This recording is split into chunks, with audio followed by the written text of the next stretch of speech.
Bienvenue à votre rubrique hebdomadaire des découvertes scientifiques et technologiques. Après la Terre et l'eau, le royaume nordique se tourne maintenant vers le ciel avec l'objectif d'électrifier tous les vols courriers d'ici à peine plus de 20 ans.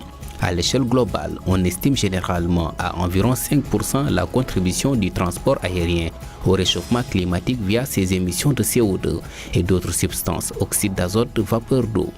Une part qui risque fortement d'augmenter si rien n'est fait, d'autant que le nombre de passagers va presque doubler d'ici 2036 pour atteindre 7,8 milliards de voyageurs selon les projections de l'Association des transports aériens international. Face à cette urgence climatique, l'industrie aérienne s'est engagée à réduire de moitié en 2050 ses émissions de CO2 par rapport au niveau de 2005. Un nouveau satellite chercheur d'exoplanètes s'apprête à être lancé. Il s'agit de TESS, Transiting Exoplanet Survey Satellite.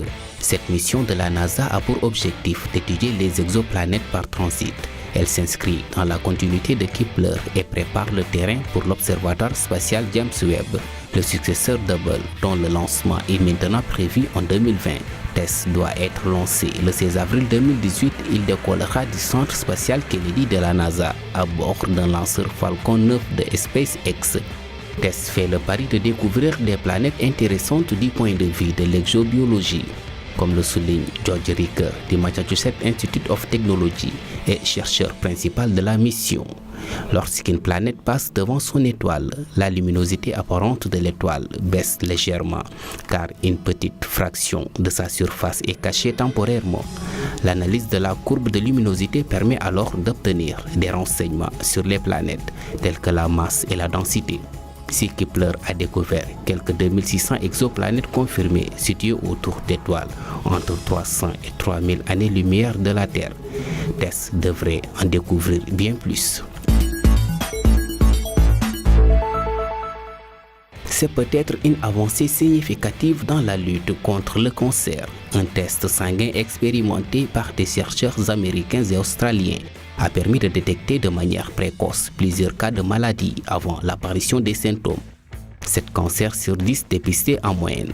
L'étude révélée par le magazine Science a été menée auprès de 1000 patients. Le taux de dépistage a été de 70% en moyenne pour les cancers les plus fréquents, notamment ceux de l'ovaire, du foie, de l'estomac ou du pancréas, qui sont difficiles à détecter avant l'apparition de métastases.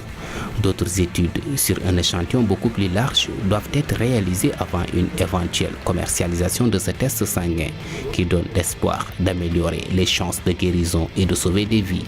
Chaque année, le cancer tue environ 9 millions de personnes dans le monde selon les estimations de l'OMS. C'est tout pour votre rubrique Sciences et Technologies. Rendez-vous pris la semaine prochaine avec d'autres découvertes.